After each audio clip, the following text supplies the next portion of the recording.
So let's talk about, how this started. So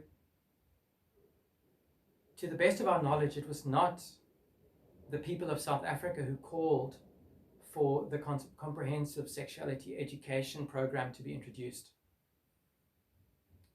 In its presentation to Parliament in 2019, so last year, the Department of Education went at great lengths to talk about the HIV epidemic and sexually transmitted diseases and the high rates of teenage pregnancies as reasons for needing a program.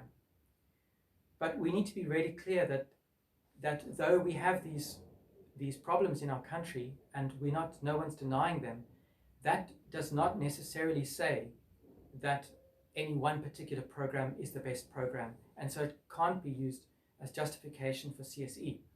And we need to look a bit further. We also need to bear in mind that many people have only become recently aware of comprehensive sexuality education, which indicates that the Department of Education has largely failed at involving those who should most intimately be giving influence into whatever form of sexuality education is given, namely the parents. Parents have not been consulted.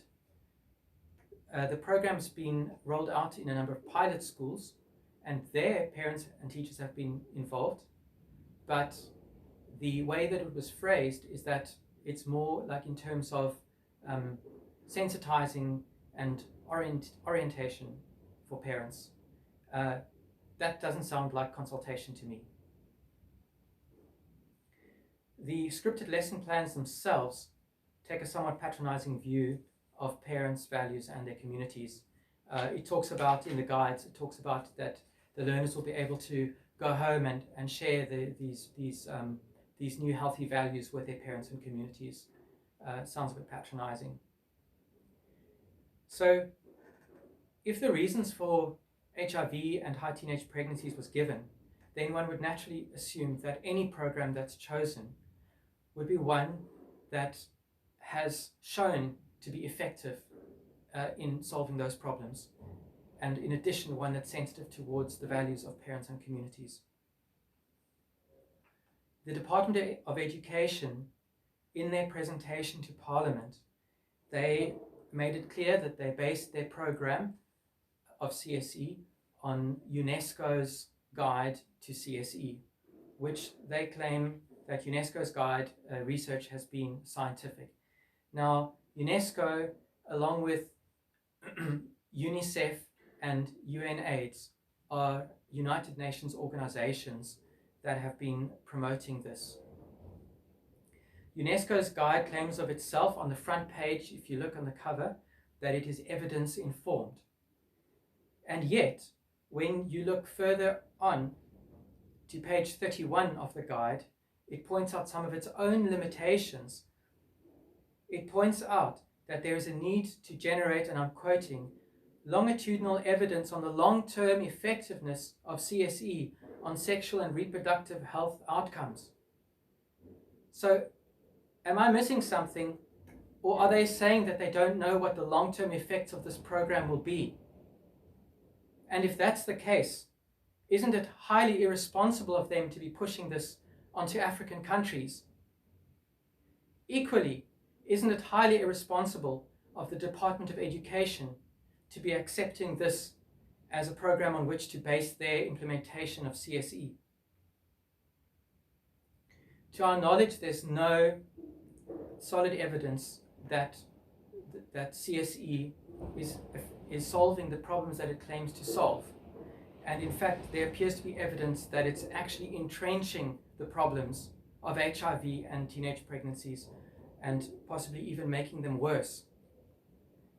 Now, we need to ask ourselves, how much does it matter to us that people in South Africa are sick and dying because of these diseases, and that we have young women with crisis pregnancies? And if those matter to us, then we need to ask ourselves how seriously we should be taking our choices of what program we decide to teach our children, and maybe pick one that we know has in the past been effective.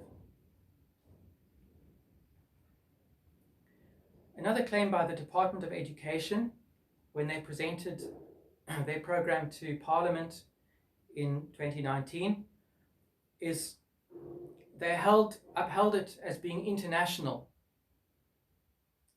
Now, the first thing we need to say is that in a democracy, it is the people of the country who must decide what they best believe is best for their society. And whether something is international or not does not in and of itself condone a particular program. Now let's talk about this claim of it being international. This guide has been developed by a few wealthy countries in the United Nations and is being pushed upon developing countries, many of which are in Africa. Some of these developing countries don't want this program, but they've been threatened with the withdrawal of international aid if they don't comply with the wishes of that are being pushed on them for certain laws to be introduced, certain human rights to be introduced, even though it goes against the culture of those countries. CSE is globally highly contested. There is no, if anyone thinks that it's a neutral program, then they're living in a dream world. It is highly contested globally, and you can do a Google search to find that out for yourself very quickly. CSE is contrary to a number of mainstream global religions, such as Christianity and Judaism, and an affront to many cultures all over the world. So how can it be said that this guide is international, as if using that word makes it acceptable?